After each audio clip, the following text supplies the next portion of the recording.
খুন তুই করিসনি, খুন করেছো।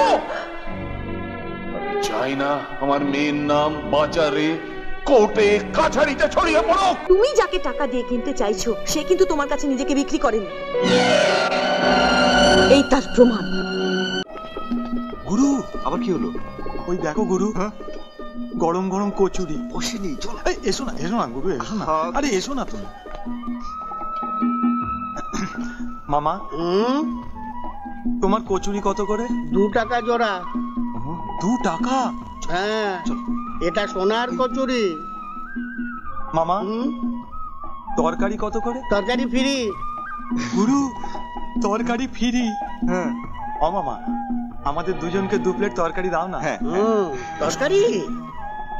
ওরে সোনা, আমার ভাগ্নে এসে রে, কচুরি নিবে না, তরকারি চাই। যা তো, ঝাঁটাটা নিয়ে আয় তো। হ্যাঁ, এই পালা, পুরো দৌড়ো।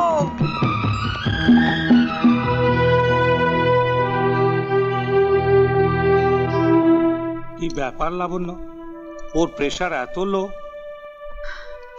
হবে না, আর কিছুদিন পর হয়তো মরেই যাবে। গ্রাম থেকে ফেরার পর খাওয়া দাওয়া প্রায় করছে না বললেই চলে। Very bad. খেতে হবে, তোমাকে পেট ভরে খেতে হবে। কি ডাক্তার তুমি? মেয়েটার কি হাল করেছো দেখেছো? প্রেশার নেমে একেবারে 60-তে। ও বিয়ের পর সব ঠিক হয়ে যাবে। এই গয়নাগুলো দেখো, নিশ্চয়ই তোমাদের পছন্দ হবে। আমি কতবার তোমাদের বলেছি এই বিয়ে আমার পক্ষে করা সম্ভব নয়। মেয়েদের এত জেদ ভালো নয়। আগামী 17ই বৈশাখ আমার বন্ধু শিবেনের ছেলের সঙ্গে তোমার বিয়ে হবে। And that's my final decision. না, কখনো না। জীবন ছাড়া অন্য কোনো পুরুষকে বিয়ে করা আমার পক্ষে সম্ভব নয়। তুমি আমাকে কেন তো কিছুতে বিয়ের পিড়িতে বসাতে পারবে না। It's impossible. গয়নার বাক্সগুলো তুলে রেখো। আমি বিয়ে করব না, আমি কিছুতেই বিয়ে করব না। শোন শিবা, করব না। কি হচ্ছে কি? আমি বিয়ে অঙ্কুশ না, অঙ্কুশ না,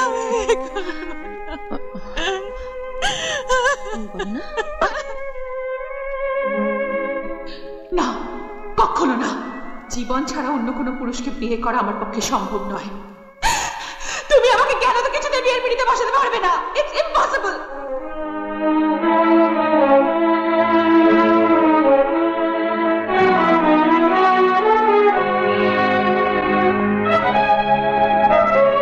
ডাক্তার,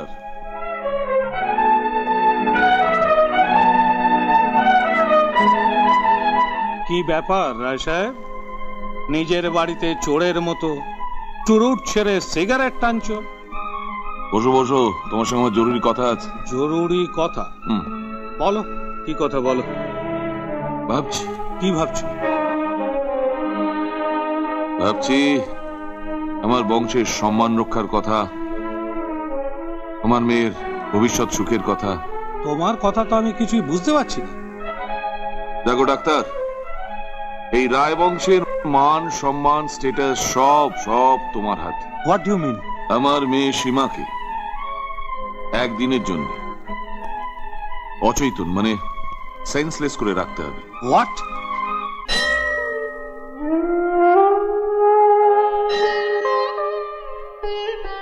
হে মা, হে মা কালী, দয়া করো মা, দয়া করো। আমাকে আমার সীমার সঙ্গে দেখা করে দাও মা, দেখা করে দাও, দেখা করে।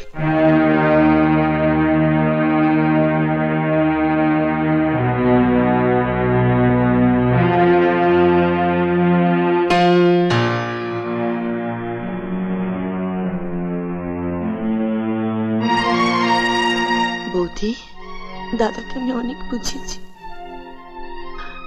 অনেক বুঝিয়েছি দাদাকে,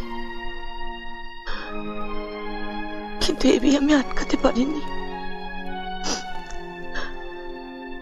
এ বিয়ে আমি আটকাতে পারলাম না বৌদি, আমি হেরে গেছি বৌদি, তুমি আমাকে ক্ষমা করো, আমাকে ক্ষমা করো।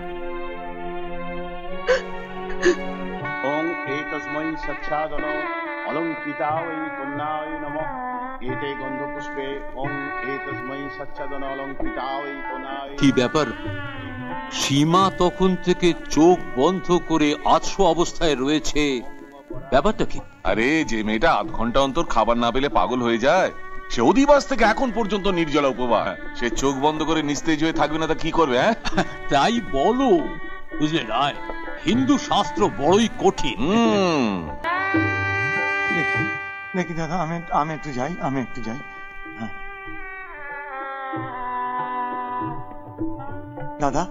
দাদা আর একটা খাবার হবে? আমার গুরু আছে। হ্যাঁ হবে, ডাকুন, তাড়াতাড়ি ডাকুন। আমি এক্ষুনি আসছি। আচ্ছা, এক্ষুনি আসছি। গুরু গুরু গুরু চলো গুরু, পেটকে কষ্ট দিয়ে আর কি হবে? দেখো ছাড় কেশব, এসো ছাড়। আরে কি হলো? এসো এসো এসো গুরু, হাত ধরে রাখছিস কেন? ছাড়, এসো কেশব, এসো না গুরু, এসো এসো এসো এসো। ভালো খাবার গুরু, আপনি দিন দিন দিন। না না গুরু, খাও না, খাও। এই দেখো আমি খাচ্ছি, এই দেখো, এই দেখো। পেটের জ্বালা বড় জ্বালা গুরু, খাও গুরু, খাও। ভালো খাবার গুরু, খাও।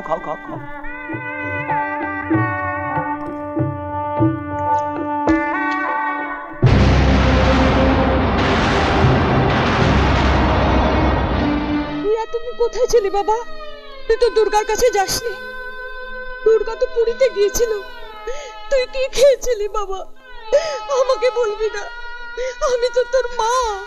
চুপ করে আছিস কেন? কিছু বল। বল বাবা, আমার সোনা ছেলে, বল বাবা।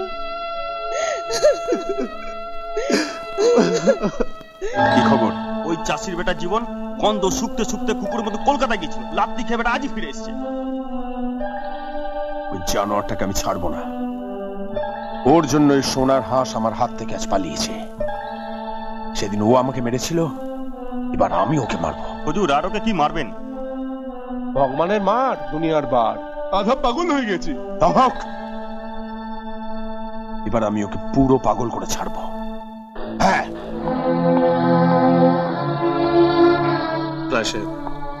দিনকে দিন ওর হেলথ খুব ডিটোরেট করছে। আমি তো সব রকম চেষ্টা করলাম, কিন্তু সীমা মেন্টালি খুবই আপসেট। আমার মনে হয় ওকে কলকাতার বাইরে অন্য কোথাও চেঞ্জে নিয়ে যাওয়া উচিত। চেঞ্জে? ঠিক আছে, তুমি যখন বলছো। আচ্ছা ডাক্তার, একটা কাজ করলে হয় না? সীমাকে নিয়ে কালই উত্তর ভারত বেরিয়ে পড়ি। না না না, সারা উত্তর ভারত? কি বলছো দাদা? সারা ভারতবর্ষ, এমনকি সারা পৃথিবীময় সীমাকে নিয়ে ঘুরে বেড়ালেও ওকে তুমি আর সুস্থ করে তুলতে পারবে না। কেন জানো? কারণ ভালোবাসার মর্ম তুমি বোঝো না। তুমি কেন, এবারে কেউই বোঝে। আর তাছাড়া এতদিন তো তোমরা সীমাকে নিয়ে অনেক কিছু ভাবলে, অনেক কিছু করলে। তাই নতুন করে ওকে নিয়ে আর তোমাদের কিছু ভাবতে হবে না, কিছু করতেও হবে না। তাতে আবার হিতে বিপরীত হয়ে যেতে পারে তো। তাই এবার থেকে সীমাকে নিয়ে যা ভাবার আমি ভাব, ঠিক আছে?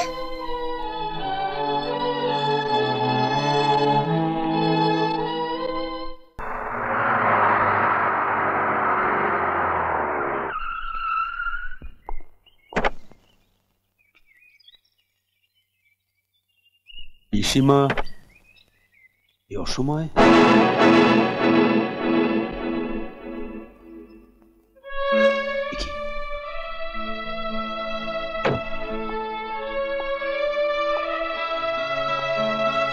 পিসিমা, ভগবানের উপর আমার বিশ্বাস ছিল, আস্থা ছিল, কিন্তু তিনি যে এত বড় নিষ্ঠুর তা আমার আগে জানা ছিল না। আস্থা জানলাম।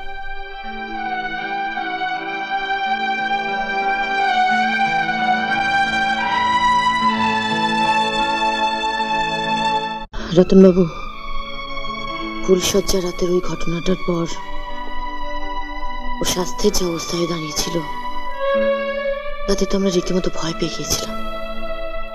ঈশ্বরের অসীম করুণা যে এই যাত্রাকে বাঁচাতে পেরেছি। আমি তো ডাক্তারের অ্যাডভাইস মতো দাদাকে অনেক বুঝিয়ে সুঝিয়ে ওকে চেঞ্জের জন্য কয়েকদিন এখানে নিয়ে এলাম।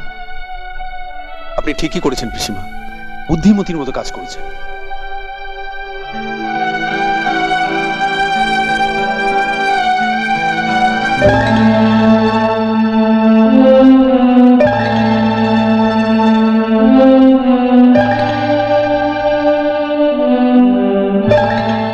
কৃষ্ণ, তোমার যে আমার ওপর এত দয়া ছিল তা আমার জানা ছিল না, আজ জানলাম। Thank god, thanks. রাধা, তুই? দিদি, তোমাকে এই বেশি দেখার আগে আমার মরণ হলো না কেন? সবই আমার ভাগ্য। তুই কেমন আছিস? ভালো আছি। বাড়ির সবাই ভালো আছে? এখানে সবাই? একজন ছাড়া সবাই ভালো আছে। সে নিশ্চয় জীবন। দিদির বিয়ে হচ্ছে দেখে জীবনদা কলকাতা থেকে নীরবে ফিরে এসেছিল। তুই কি বলছিস রাধা? জীবন কলকাতা গিয়েছিল? হ্যাঁ পিসিমা, ভালোবাসা যে এত কাটা, এত যন্ত্রণা তা জীবনদার চোখে মুখে ফুটে উঠেছে। আর জীবনদাকে দেখলে মানুষের ভালোবাসার প্রতি ঘেন্না জন্মে যাবে।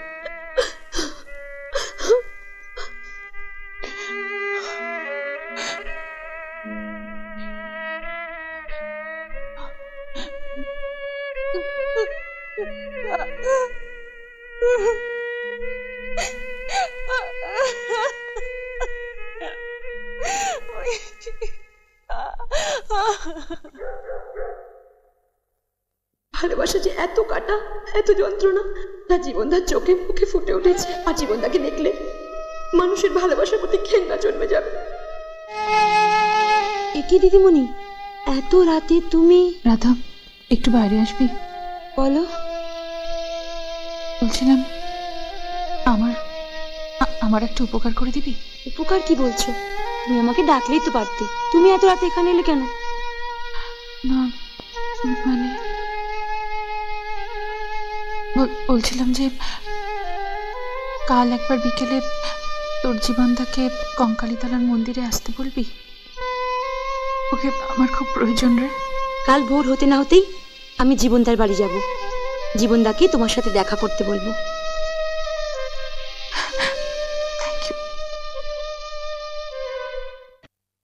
কর্তা বাবু, আপনার চা। আরে কোনো খবর আছে? আগে কিসের খবর কর্তা বাবু? কিসের খবর সেটা ভেঙে বলতে হবে?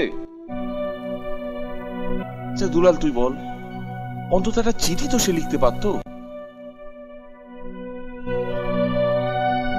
চিঠিটা তো এসেছে কর্তা বাবু, রেজিস্ট্রি চিঠি।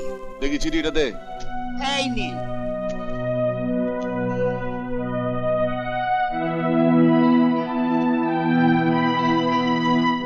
সে কি 5 লক্ষ টাকা বাকি?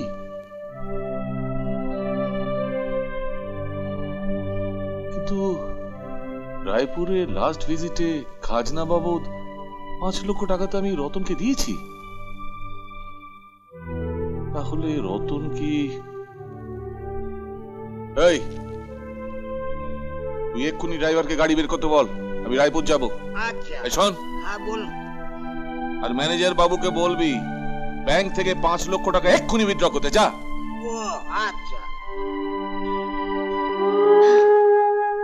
পিসিমা, ওই যে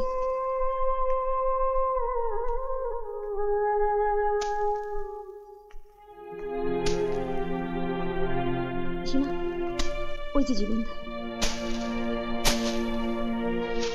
জীবনদা,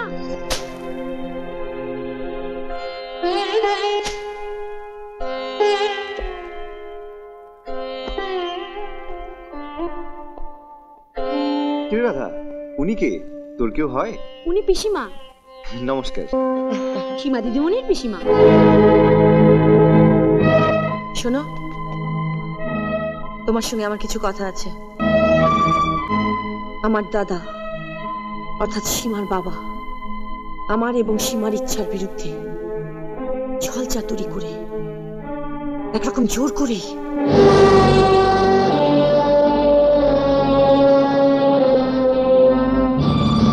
দাদা, এটা তুমি কি করছো দাদা? পেথিড্রিল ইনজেকশন দিয়ে মেয়েটাকে অজ্ঞান করিয়ে। একটা অবাধ্য সন্তানকে বাধ্য করাতে এছাড়া অন্য কোনো পথ আমার ছিল না, তাই আমি বাধ্য হয়ে। আমার ভাবতে অবাক লাগছে, তুমি ওর বাবা না? লাবণ্য,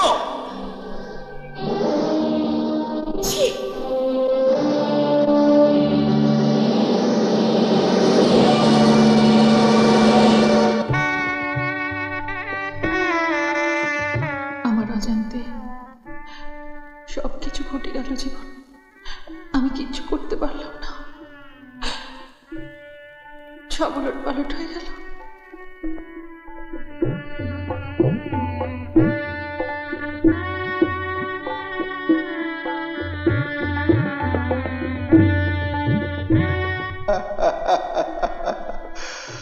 আমার আসতে দেরি দেখে অভিমান ভরে আমার ছবি নিয়ে মজে আছে ডার্লিং। হ্যাঁ দেখ,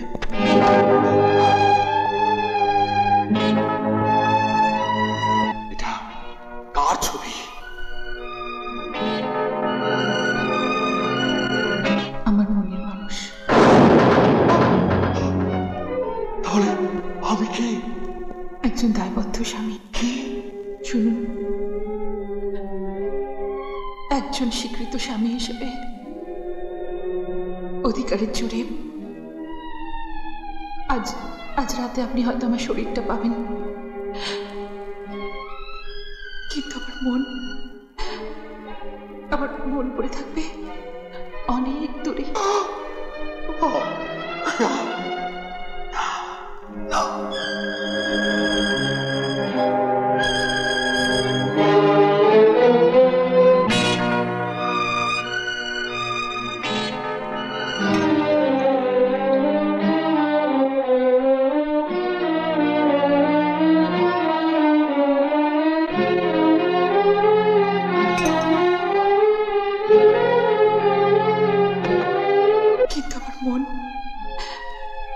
আমার মন পড়ে থাকবে অনেক দূরে একজন স্বীকৃত স্বামী হিসেবে।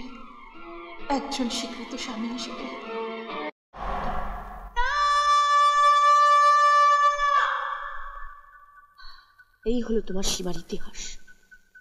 পিসিমা, বিশ্বাস করুন, আমি চাইনি, সত্যি আমি চাইনি। সীমাকে আমি ভুল বুঝেছিলাম। হে ভগবান, তুমি কি করলে ভগবান? কেঁদো না জীবন, শোনো আমার কথা, শোনো, আমার সঙ্গে চলো। ও তোমার জন্যই অপেক্ষা করে বসে আছে।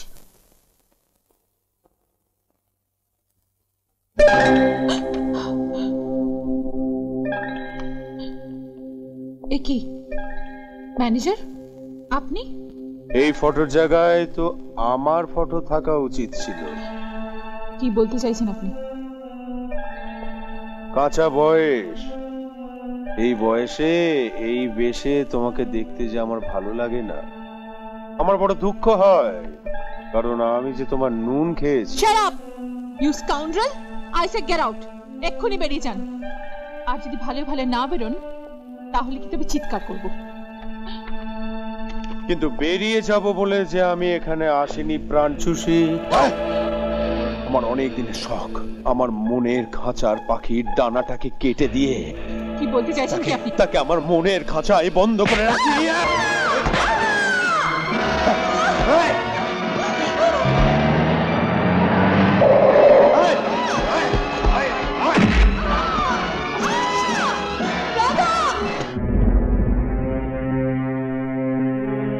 কি তোমরা? দারোয়ান কোথায়?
আমার ইজ্জত নেবার চেষ্টা করেছিল, তাই আমি ওকে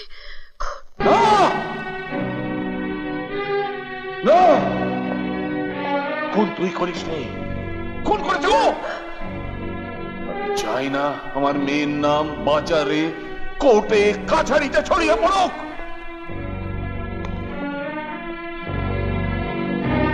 কত টাকা চাই তোমার?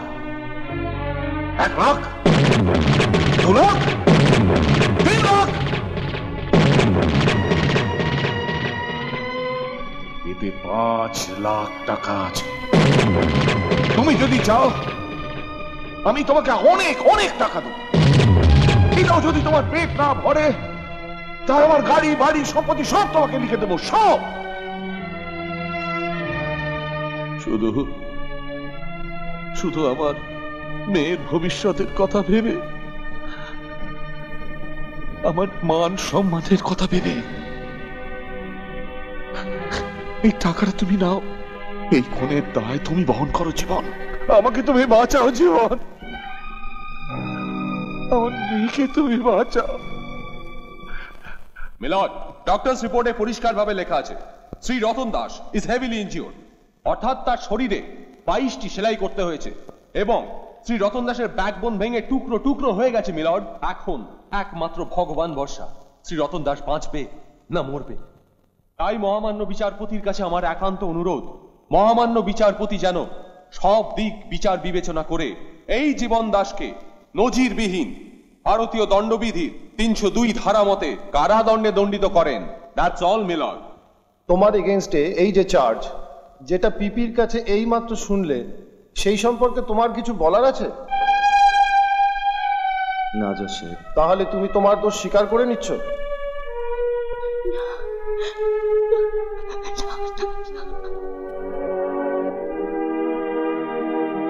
হ্যাঁ। আমি আসামির স্বীকারোক্তি শুনিয়া শ্রী রতন দাসকে হত্যার চেষ্টার অপরাধে আসামি জীবন দাসকে ভারতীয় দণ্ডবিধির 302 ধারা বলে যাবজ্জীবন কারাদণ্ডে দণ্ডিত। কে তুমি? মহামান্য বিচারপতি, উনি হলেন শ্রীমতী সীমা রায়, দেবেন্দ্র নারায়ণ রায়ের একমাত্র কন্যা। ও, আই সি। তুই পাগলের মতো কথা বলছিস?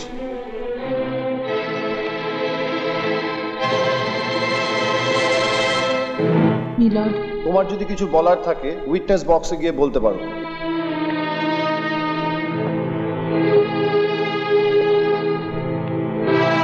গীতা ছুঁয়ে শপথ করুন, যা বলিব সত্য বলিব, সত্য বই মিথ্যা বলিব না। যাহা বলিব সত্য বলিব, সত্য বই মিথ্যে বলিব না।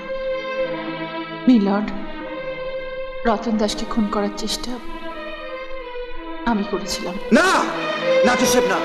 রতন দাসকে সীমা খুন করেনি, রতন দাসকে খুন করেছি আমি। না মিলর্ড, ও মিথ্যে কথা বলছে। খুন আমি করেছি। বিশ্বাস করুন জোসেফ, আমি খুন করেছি। এ আমার অপরাধ জোসেফ। মিলর্ড, ইনি আমার বাবা শ্রী দেবেন্দ্র নারায়ণ রায়। উনি সব জেনে শুনে চাননি যে ওনার বংশের রক্ত, অর্থাৎ তার মেয়ে আমি, খুনের আসামি হয়ে কাঠগড়ায় দাঁড়াই। তাহলে আসামি জীবন দাস কার সাথে অপরাধ স্বীকার করে নিল? ভালোবাসার মর্যাদা দিতে। এই জীবন গ্রামের একজন সহজ সরল মনোভাবাপন্ন মানুষ। জীবন শ্রী দেবেন্দ্র নারায়ণ রায়কে রক্ষা করতে অ্যাটেম্পট টু মার্ডারের দায় নিজের মাথায় তুলে নেয়। ওনার বোঝাটা ভুল। জীবন জীবন নিজেকে অন্ধকারে রেখে আমায় আলোয় রাখতে চেয়েছে। জানেন মিলর্ড, জীবন জীবন আমাকে ভালোবাসত, আমিও জীবনকে ভালোবাসতাম। আর সেটাই তার প্রমাণ যে আজও জীবনে তার সমস্ত কিছু জলাঞ্জলি দিয়ে তার ভালোবাসাকে রক্ষা করবে। Milord, this is too much.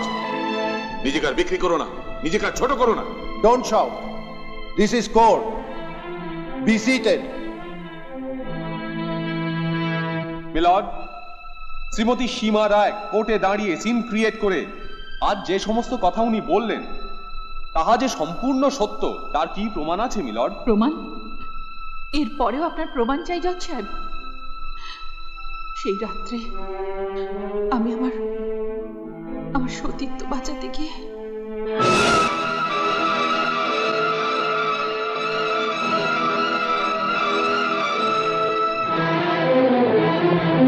Milord, আমি বোলপুর হাসপাতাল থেকে আসছি। কি ব্যাপার? কিছুক্ষণ আগে বোলপুর হাসপাতালে রতন দাস মারা গেছে। What? Milord, attempt to murder কেসে যদি সাজা হয়ে থাকে যাবজ্জীবন কারাদণ্ড, তাহলে মার্ডার কেসে ফাঁসির সাজা নিশ্চয়ই হওয়া উচিত। আপনি আমায় ফাঁসির সাজা দিন মিলর্ড। কারণ এই সমাজে একজন ধর্ষিতা নারীর কোনো স্থান নেই মিলর্ড। তার কোনো পরিবারের স্থান নেই, তার বাবা মার কাছে স্থান নেই, কোনো প্রিয়জনের কাছে জায়গা নেই, তার স্বামীর কাছে কোনো স্থান নেই। এই সমাজে সে উপেক্ষিত মিলর্ড। তার স্থান একমাত্র ওখানে। তাই আমি আপনার কাছে হাত জোড় করছি মহামান্য বিচারপতি, দয়া করুন, দয়া করে আমাকে ফাঁসি দিন। আমাকে আপনি দয়া করুন, আমাকে দয়া করে ফাঁসি দিন, আমাকে দয়া করুন। সীমা রায়ের স্টেটমেন্ট শুনিয়া এবং জুরি বোর্ডের সহিত সহমত পোষণ করিয়া আমি আসামি জীবন দাসকে সসম্মানে মুক্তি দিলাম।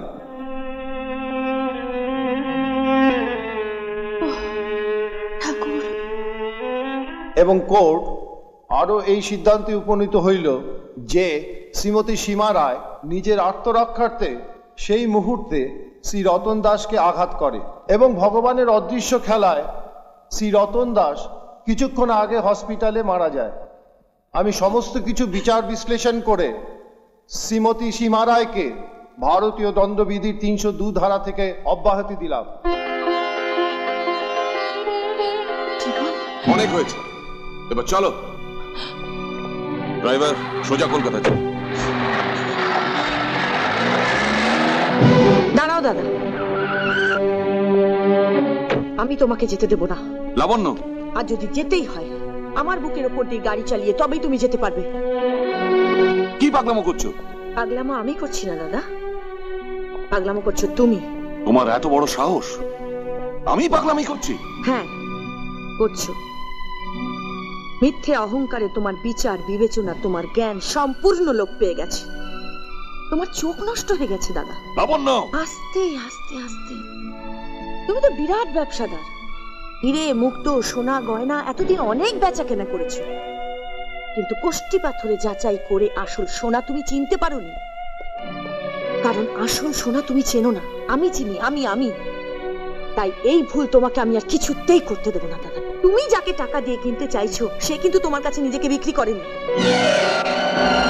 এই তার প্রমাণ।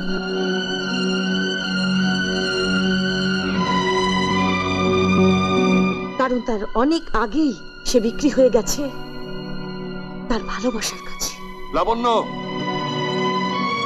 সহ্যের একটা সীমা থাকা উচিত। ঠিক তাই দাদা, ঠিক তাই। সহ্যের একটা সীমা আছে, তাই আমি আর সহ্য করতে পারছি না। কেন এরকম করছো দাদা? দাদা, তুমি তো শুধু ওর বাবা নও, হ্যাঁ তুমি তো ওর মাও, তাই না বলো? আমি পিসি হয়ে ওর এই বৈধব্য মেনে নিতে পারছি না, আর তুমি বাবা হয়ে কি করে পাচ্ছ দাদা? লাবণ্য, তুই কিন্তু ছোট হয়ে অনেক বড় কথা বলে ফেললি। দাদা, এমন যেন না হয় দাদা ইতিহাসের লায়লা মজনু হীরা রঞ্জার ঘটনা ওদের দুজনের জীবনে যেন না ঘটে। দোহাই লাবণ্য, চুপ কর, চুপ কর।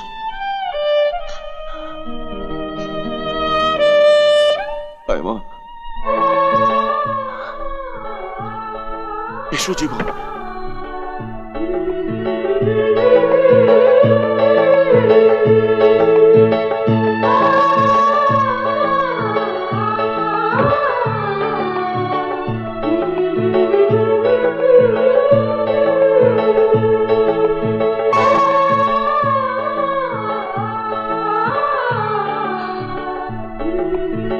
দাদা ইচ্ছে ভালো জীবন সাথী। না লাবণ্য,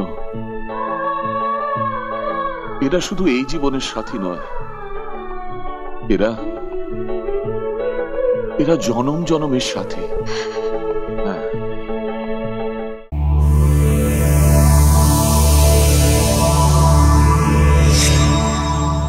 এমন আরো অনেক ভিডিও দেখতে এই চ্যানেলটি সাবস্ক্রাইব করে নিন এবং পাশের বেল আইকনটি প্রেস করে দিন।